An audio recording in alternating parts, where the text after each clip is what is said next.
just for a few seconds. Just for a few seconds.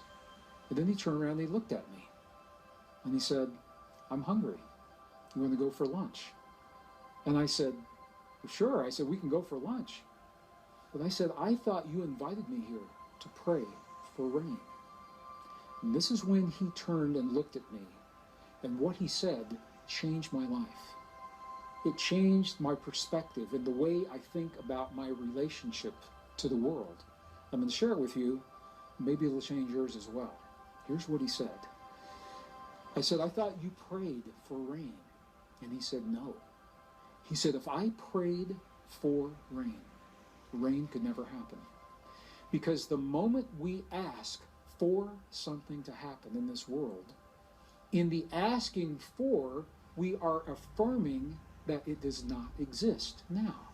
And we invite you to think about that.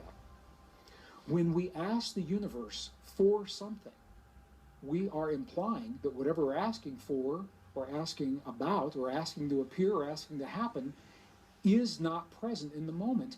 And in that way, we are actually affirming in the field the very thing that we were hoping to change.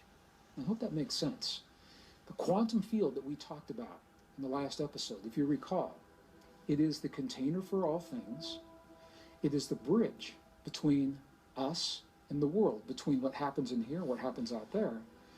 And it is the mirror in our world for what we claim to be true in our hearts.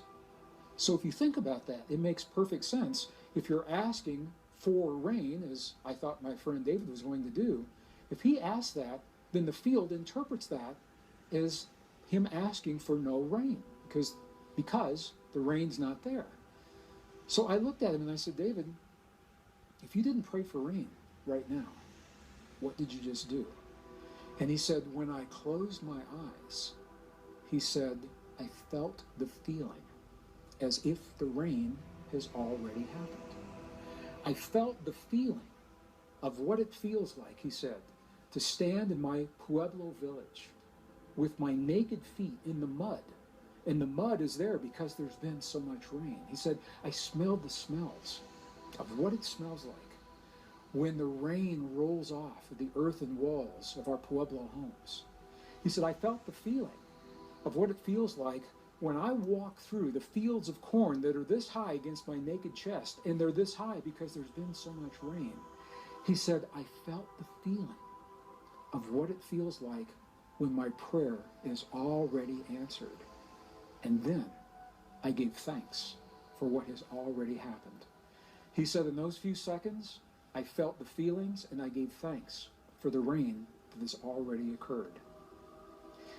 This is a very, very powerful story to me, and it illustrates a quantum principle, because there is a huge difference between working toward an outcome and beginning as if the outcome is already present. I invite you to think about that.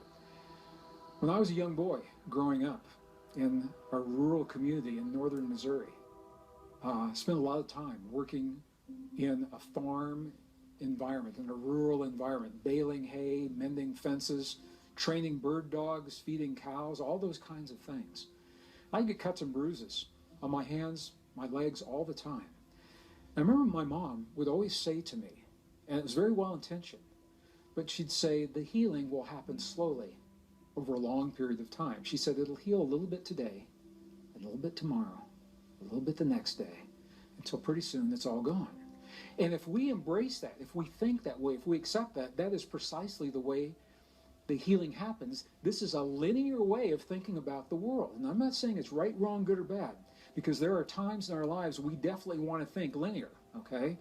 Definitely want to think linear. When you're putting together, if you're working on an assembly line at an auto factory and you're putting together the car that I might drive later in that year, I want you to be linear. I want you to do everything step by step by step, working toward the goal. When the scientists designed the space shuttle to take, or the Apollo capsules to take a human to the moon and back, it was a linear process, step by step, each one building on the last.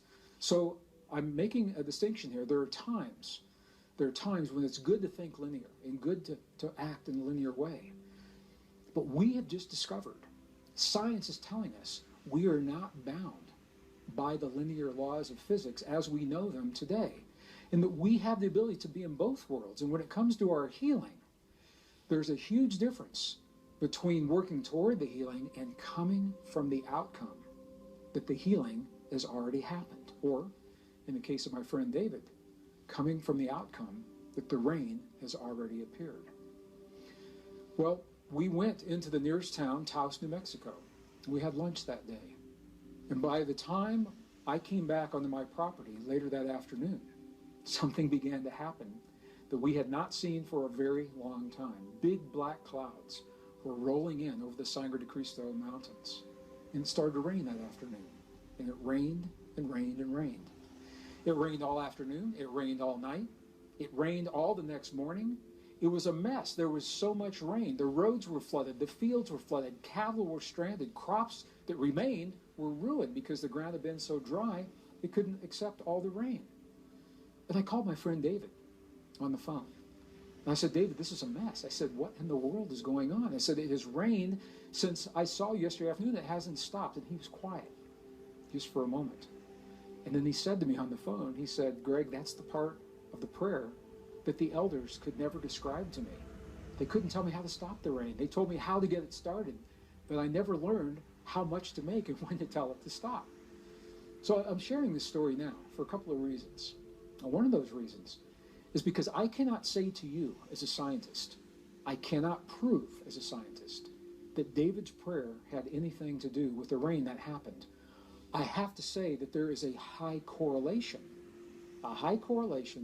between the time that prayer was offered and when the rain happened, a rain that had not happened in that way for 5 years previous. We have to say as a scientist, there's a high correlation because science is not at the place yet where they can embrace the mechanism, the cause, and the effect.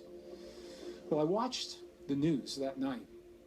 In that part of New Mexico, we're able to pull in the TV stations from parts of Colorado, southern Colorado, and parts of northern New Mexico. I remember the weatherman on the Colorado station, and he showed the weather map, and he showed a low-pressure system coming across northern Colorado, and right about the time of Denver, this low-pressure system dropped and made a loop right around northern New Mexico where we were and came right back up, and that low pressure is what brought the rain. Now, I remember the weatherman. He stepped back and he looked at that very unusual looking pattern where the pressure system just dropped. And all he said was, huh.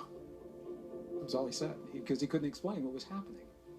So I'm sharing this with you from a perspective of everyday life, indigenous traditions, what they have learned in their lives, and how they apply quantum principles without using that term in a very real way in their lives.